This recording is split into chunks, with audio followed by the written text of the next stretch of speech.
26 और 27 दिसंबर की दरमियानी शब को तालिबान के एक हैंडलर नसरुल्लाह आधी रात के फौरन बाद रावलपिंडी पहुंचा था। वो अपने साथ दो 15 साल लड़कों बिलाल और इकरामुल्लाह को लेकर आया था। उन लड़कों की तरबियत के दौरान सिखाया गया था कि खुदकुश बम हमला करने से पहले इन्हें गुस्ल करना होगा ताकि मरने के बाद वो गुस्ल की वजह से सीधा जन्नत में दाखिल हो जाएं। दूसरी तरफ 27 दिसंबर 2007 को रात 1 बजे के करीब पाकिस्तान की अहम इंटेलिजेंस एजेंसी ISI के director general lieutenant general Nadeem Taj Benazir Bhutto के पास जाते हैं और इन्हें खबरदार करते हैं कि इन्हें उनके कल के लियाकत बाग रावलपिंडी के जलसे में दहशतगर्द खुदकुश हमले का निशाना बनाया जा सकता है। पाकिस्तान पल्स की वीडियोस में एक बार फिर से खुशामदीद।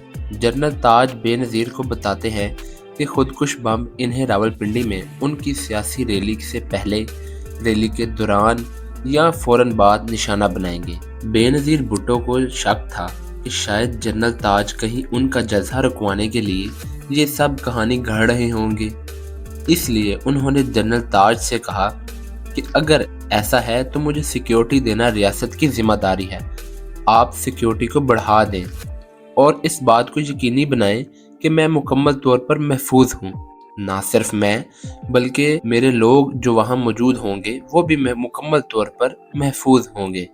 जनरल ताज ने कहा कि वो अपनी पूरी कोशिश करेंगे। जिस वक्त बेनज़ीर और जनरल ताज की मीटिंग इस्लामाबाद के जरदारी हाउस में चल रही थी, उसी वक्त इस्लामाबाद से मुंसलिक शहर रावलपिंडी में बेनज़ीर के कातिल अपनी तैयारियां फाइनल कर रहे थे। जब दोनों 15 साल लड़के बिलाल और इकरामुल्लाह बेनज़ीर को निशाना बनाने के लिए तैयार हो रहे थे, उस दौरान उनके दीगर दो साथी ये देखने के लिए लियाकत बाग पहुंचे कि कोई चीज उनके प्लान को परेशान न करे। उस वक्त पुलिस पार्क के तीनों दरवाजों पर मेटल डिटेक्टर्स लगा रही थी, लेकिन चूंकि जलसागाह से निकलते ही बेनज़ीर पर हमला करने का प्लान था, इसलिए मेटल डिटेक्टर से इनके प्लान्स को कोई फर्क नहीं पड़ने वाला था। ये देखकर हमलावरों को इत्मीनान हुआ कि ये वो कर सकते हैं। दोनों हैंडलर्स उसके बाद घर वापस आ गए। बिलाल को एक पिस्तौल जबकि इकरामुल्लाह को एक दस्ती बम दिया गया। जैसे ही बिलाल ने अपनी खुदकुश जैकेट पहनी, उसने अपनी शाल और टोपी उतार दी जिसे उसने अपने हैंडलर हुसैन गुल के घर पर छोड़ दिया था। उसके बाद हुसैन ने बिलाल को ट्रेनिंग शूज की बजाय कुछ और पहनने का मशवरा दिया, क्योंकि उसका ख्याल था कि सिक्योरिटी फोर्सेस उनको उनके जिहादी ट्रेनिंग शूज से शक करके पकड़ सकते हैं। इस पर बिलाल ने सैंडल पहन लिए और अपने ट्रेनिंग शूज को भी पीछे छोड़ दिया। कुछ दुआओं और नमाज के बाद हुसैन गुल बिलाल को लियाकत बाग के एग्जिट गेट पर ले गया, जिसके बारे में उनका ख्याल था बेनज़ीर जलसे से वापसी पर इस दरवाजे से ही बाहर आएंगी। दूसरी तरफ इस्लामाबाद के जरदारी हाउस में सुबह नींद से उठने के थोड़ी देर बाद बेनज़ीर ने दुबई में अपने अहले खाना को फ़ोन किया। उनके बेटे बिलावल ने उनसे कहा कि आपकी आवाज़ खुरदरी हो रही है, आपको अपने लिए लीमू और शहद को पीना यकीनी बनाना होगा। इसके बाद उन्होंने अपने शोहर आसिफ जरदारी से भी बात की तो आसिफ जरदारी ने बेनज़ीर से कहा कि बाहर ना जाना, जिस पर बेनज़ीर ने जवाब दिया कि आप जानते हैं कि मुझे कुछ चीज़ें करनी हैं। ये आखिरी बार था जब वो उन दोनों में से किसी से बात कर रही थी। उसके बाद इस्लामाबाद के सरीना होटल में अफगान सदर हामिद करज़ई से मुलाकात के लिए निकल गई। ये अक्सर बताया जाता है कि करज़ई ने उन्हें वार्न किया था कि उन पर हमला होने वाला है। दोपहर के करीब बेनज़ीर का काफिला इस्लामाबाद से रावलपिंडी के लिए रवाना हुआ। वो लियाकत बाग में पहुंची और उन्हें स्टेज पर ले जाया गया। उनके सामने तकरीबन 10,000 से भी ज्यादा लोगों का हजूम था और वो तकरीबन आधे घंटे तक बोलती रहीं। अपने आप को 2 मरतबा जुल्फ़िकार अली भुट्टो की बेटी करार देते हुए उन्होंने अपने वालिद का नाम कम से कम 17 मरतबा लिया। जिंदा है भुट्टो, जिंदा है, आज भी भुट्टो जिंदा है, कल भी भुट्टो जिंदा था, आज भी भुट्टो जिंदा है। बेनज़ीर ने मजमे को बताया कि जुल्फ़िकार अली भुट्टो ने फौजी आमिर के खिलाफ अजीम जिद्दोजहद की थी। पीपल्स पार्टी की बुनियाद रखकर पाकिस्तानी अवाम ने उन पर एतमाद किया था और इसी तरह उन्हें एटमी ताकत बनाने और पाकिस्तान की अजीम कौम बनाने का सेहरा भी जुल्फ़िकार अली भुट्टो को जाता है। लेकिन इन तमाम तर कामयाबियों के बावजूद उन्हें फांसी पर लटका दिया गया। इस पर मजमा गूंज उठा और भुट्टो जिंदा है के नारे लगना शुरू हो गए। नारे भुट्टो जिए भुट्टो, जिए जिए जिए भुट्टो, जिए जिए जिए भुट्टो। तकरीर खत्म होते ही वो अपनी बुलेट प्रूफ गाड़ी में सवार हो गईं। मामूल के मुताबिक उनके हमायतियों ने उनकी गाड़ी को घेर लिया और जब गाड़ी पार्क के बिल्कुल बाहर सड़क पर आई तो पीपल्स पार्टी के सपोर्टर्स के रश की वजह से ये तकरीबन रुक चुकी थी। ये वही गेट था जहां वो चंद सेकंड बाद अपनी तकदीर से टकराने वाली थी। बेनज़ीर ने अपनी सेक्रेटरी नाहिद खान से कुछ कहा और फिर बेनज़ीर गाड़ी की पिछली सीट पर खड़े होकर सनरूफ से अपना सर बाहर निकाला। उनका सर और कंधे इमरजेंसी हैच से बाहर थे। दोपहर के 5:10 बज रहे थे।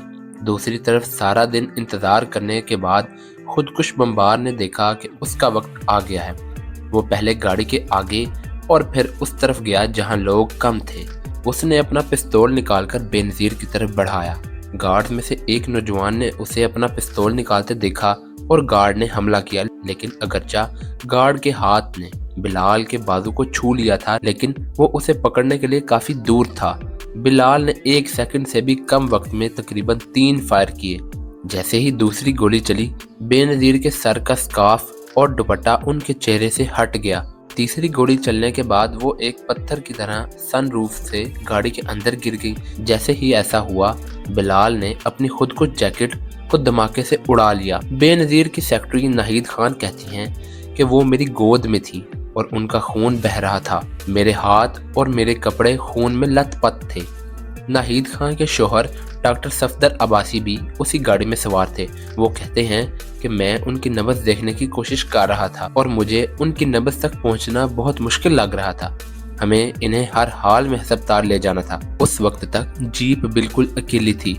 पुलिस की भी कोई गाड़ी पास मौजूद नहीं थी। वहाँ कोई बैकअप कार भी नहीं थी, क्योंकि बेनज़ीर के सिक्योरिटी चीफ रहमान मलिक उनकी बैकअप कार पर बैठकर वहां से भाग गए थे। बाद में उन्होंने इन लम्हात में अपने अमाल के बारे में मुख्तलिफ हैरानकुन बयानात दिए। धमाके के बाद एक टीवी इंटरव्यू में उन्होंने कहा कि बेनज़ीर की गाड़ी उनकी गाड़ी से सिर्फ 4 फुट दूर थी जब खुदकुश धमाका हुआ। उन्होंने ये भी दावा किया कि उसके बाद बेनज़ीर की गाड़ी को खुद अस्पताल लेकर गए और वहीं रहे।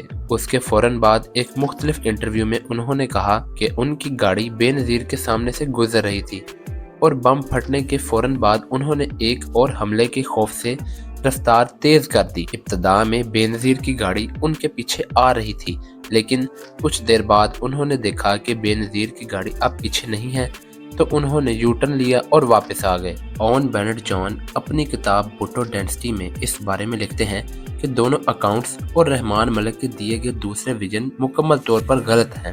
दर हकीकत रहमान मलिक दूसरे लोगों के साथ बेनज़ीर की बैकअप गाड़ी में बैठकर जाए वकुआ से निकलकर इस्लामाबाद की तरफ भाग गए।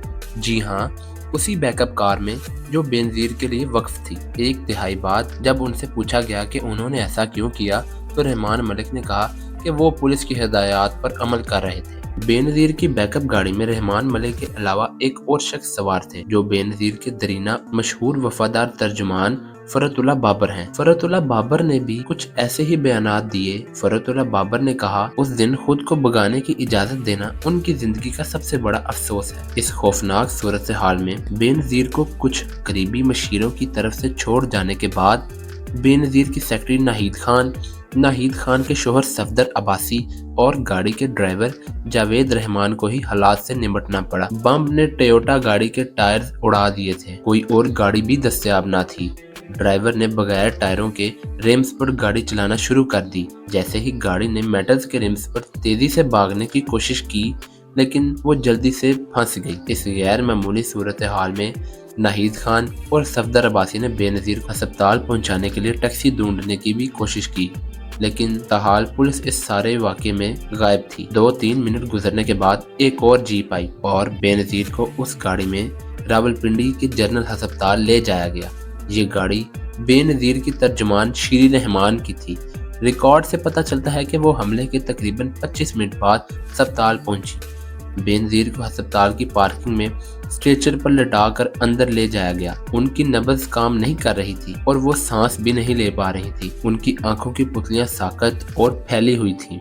जो रोशनी पर भी कोई रद्द-ए-अमल ज़ाहिर नहीं कर रही थी। उनके सर पर जख्म से खून बह रहा था। डॉक्टरों ने सफ़ेद रंग का मवाद देखा जो उनके बकौल दिमागी मादे की तरह लगता था। इस इम्कान के बावजूद कि वो पहले ही चल बसी हैं, डॉक्टर्स ने उन्हें जिंदा करने की भरपूर कोशिश की। 1 मिनट के अंदर उन्होंने उनका गला साफ किया और उसमें ट्यूब डाल दी।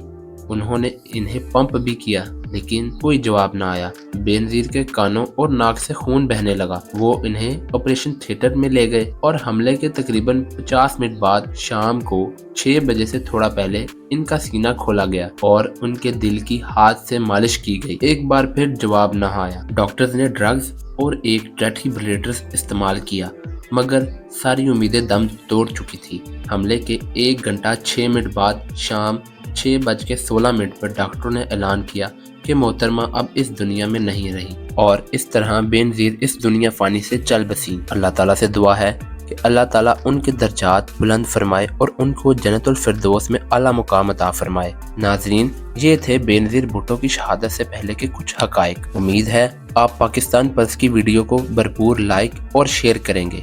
मिलते हैं एक शानदार अगली वीडियो में।